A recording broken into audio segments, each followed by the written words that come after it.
नमस्ते, हमेशा खुश रहो बेटिया। आई एम जेविन doctor Meenakshi, assistant professor in department of चाणक्य कैंट, faculty of Ayurvedic science, Jyoti Vidyapeeth women's university. आज का हमारा टॉपिक है carcinoma of pharynx.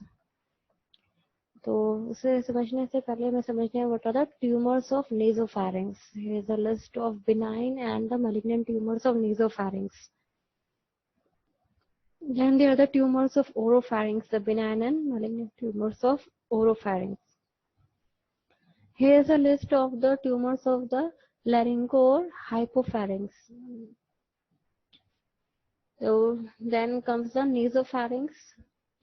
In the nasopharynx, there is nasopharyngeal fibroma, which is a benign disease and a site of origin and growth. The roof of nasopharynx or anterior wall of sphenoid bone from posterior part of nasal cavity close to the superior margin of sphenopalatine foramen. From here, the tumor goes into the nasal cavity, nasopharynx, and into the pterygopalatine fossa running behind the posterior wall of maxillary sinus. Pathology, it is made up of vascular and fibrous tissues. Vessels are just endothelium lined spaces with no elastic or muscle coat. Vessels lose the ability to contract, then bleeding.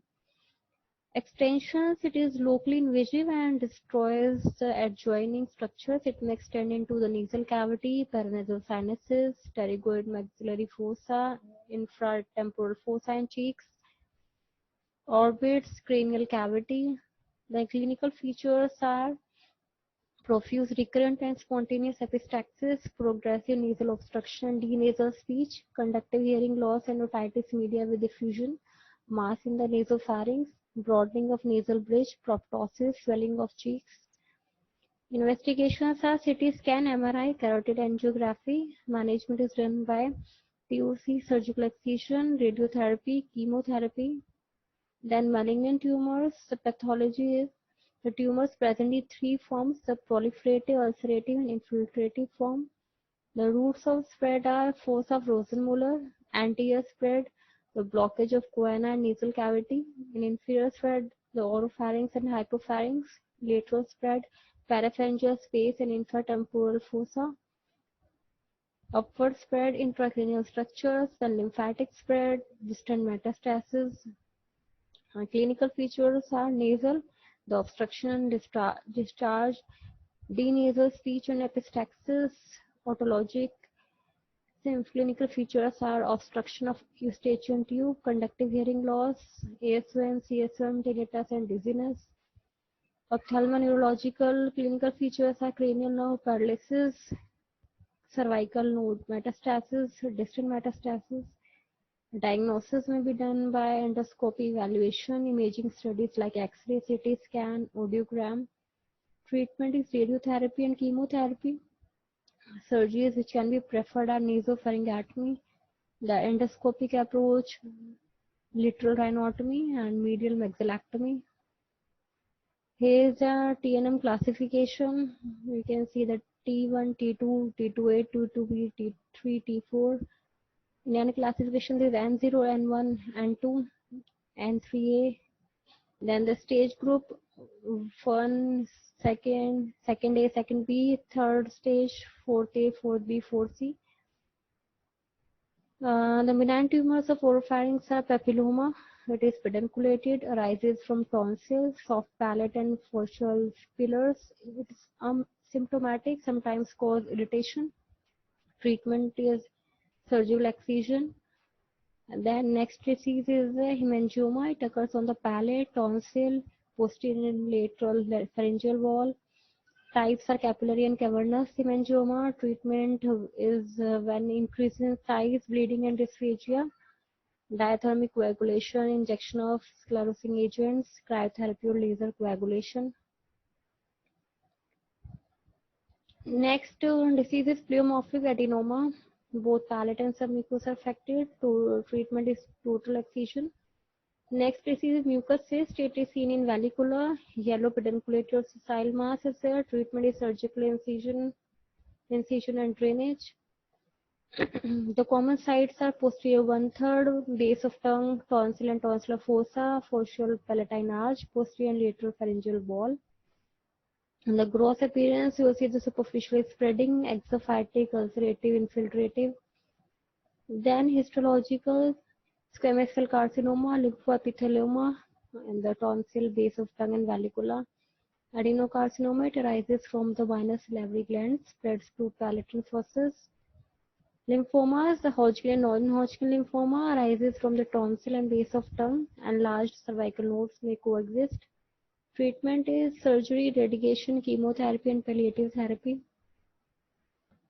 Then there is a classification of primary tumor T, in which there is the classification T1, T2, T3, T4A, T4B. The lesional lymph nodes N, NX, N0, N1, N2, N2A, N2B, N2C, N3. Then there is M, distant metastasis, MX, M0, M1. Then stage grouping from stage 0 to stage 4C.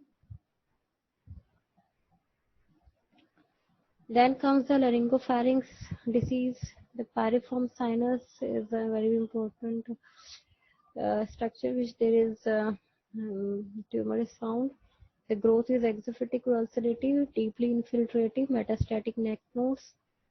The spread, if it is upward, it affects the vallicula and base of tongue. Downward, it affects the posterior cricoid region. Medially, it affects the epiglottic folds and ventricles. It may infiltrate into thyroid, cartilage, and gland. Present as a soft tissue mass, cervical nodal metastasis, bilateral. Upper and middle group of cervical jugular nodes, distant metastasis. Clinical features are sticking in the throat, pricking sensation, notalgia, odynophagia, dysphagia. Hoarseness and laryngeal obstruction indicate laryngeal edema. Diagnosis is made by mirror examination, barium swallow, CT scan, endoscopy. The treatment is radiotherapy, total laryngectomy, and partial pharyngectomy limited to piriform fossa. Remaining pharynx can be closed. Total laryngectomy and pharyngectomy with Brock dissection if growth extends to posterior cricoid region. Pharyngoesophageal segment is recommended with myocutaneous flaps and stomach pull-off. On the posterior cricoid region, there is growth is ulcerative. Spread is annular fashion causing dysphagia. Cervical esophagus, recurrent laryngeal nerve at cricoadenoid joints, paratracheal lymph nodes bilateral. Clinical features are dysphagia, malnutrition and weight loss, voice change or aphonia. Diagnosis by indirect laryngoscopy, laryngeal capitus felt normally while removing the larynx over the cervical spine may be lost. Then radiograph, barium swallow, endoscopy. The treatment is done by radiotherapy.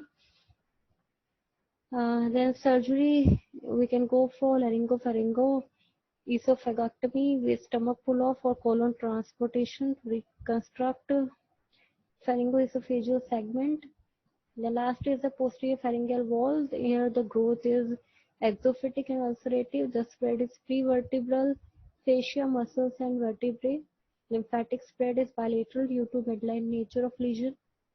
Clinical features are dysphagia, hemoptysis, palpable mass nodes in the neck. Diagnosis made by the indirect mirror examination, radiography and endoscopy. The treatment is radiotherapy, excision via lateral pharyngectomy, and then last is the laryngopharyngectomy and Brock dissection.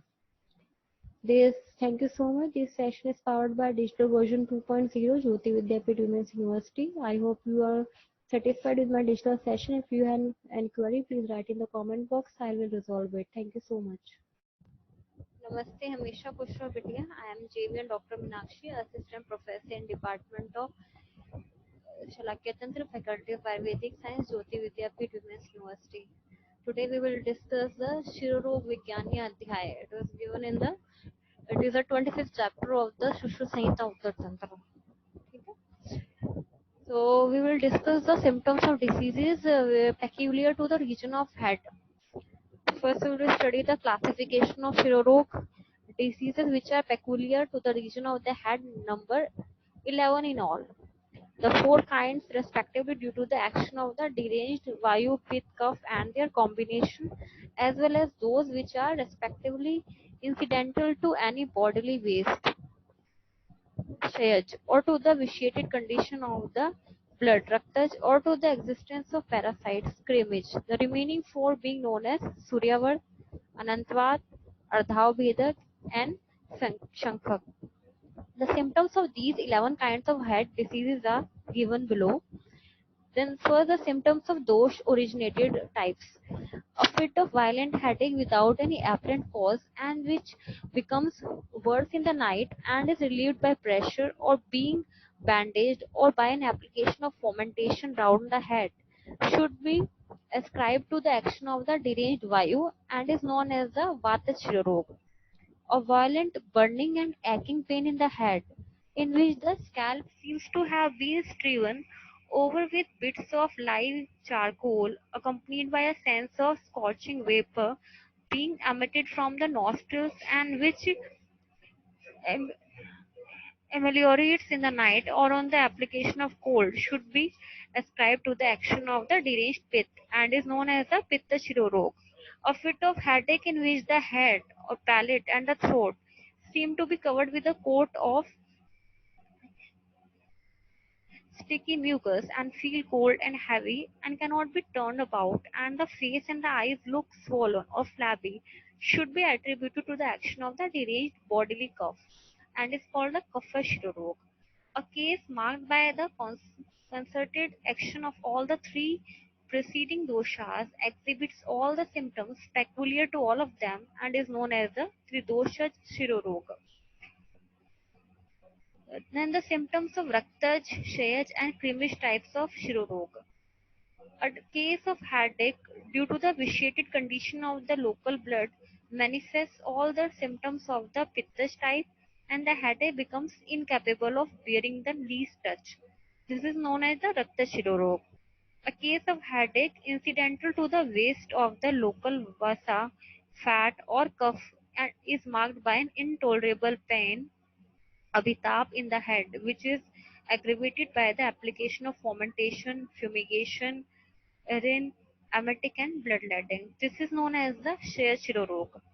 The disease of the head in which a pricking and tingling pain is felt inside the head as is being stung by some poisonous insect and which is accompanied by a watery discharge mixed with blood from nose should be attributed to the existence of local parasites. This condition, this disease is a dangerous one and is known as a creamage or parasitic Shirorog. Then the symptoms of Suryavar Shirorog, the disease of the head in which a severe pain is felt in the eye and the eyebrow just as sunrise and which goes on growing worse with the progress of the day and begins to abate only when the great luminary begins to set in the western sky is called the Suryavar. It generally abates on the use of cold articles but sometimes on that of warm things as well. It is ascribed to the concerted action of the three doshas. Then the symptoms of Anantavad Shirorog, the disease of the head in which a violent pain is felt at the manya and the ghat, the two nerves on the backside of the neck, which ultimately affects the region of the eye, the eyebrow, and the temples, and especially producing a throbbing pain as well as paralysis of the jawbone. And this disease is known as the Anantvat and is due to the concerted action of the three dosh.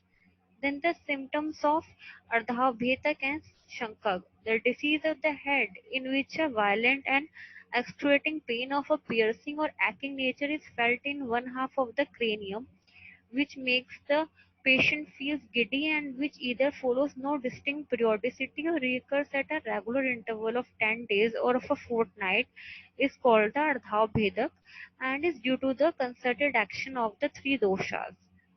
A violent pain, then comes the Shankak Rog, a violent pain caused in the head and more especially in the temples by the local vayu in the combination with the deranged cough, pith and blood, is designated by the holy sages of Ayurveda as the Shankak. It produces a very great pain and is very hard to cure even by the joint advice of thousands of physicians and is as fierce as death itself. Thus ends the 25th chapter in the Uttar Tantra of the Sushruta Samhita, which deals with the symptoms of the diseases of the head. Thank you so much. This session is powered by Digital Version 2.0, Jyoti Vidyapeeth Women's University. I hope you are satisfied with my digital session. If you have any query, please mention in the comment box. I will resolve it soon. Thank you so much.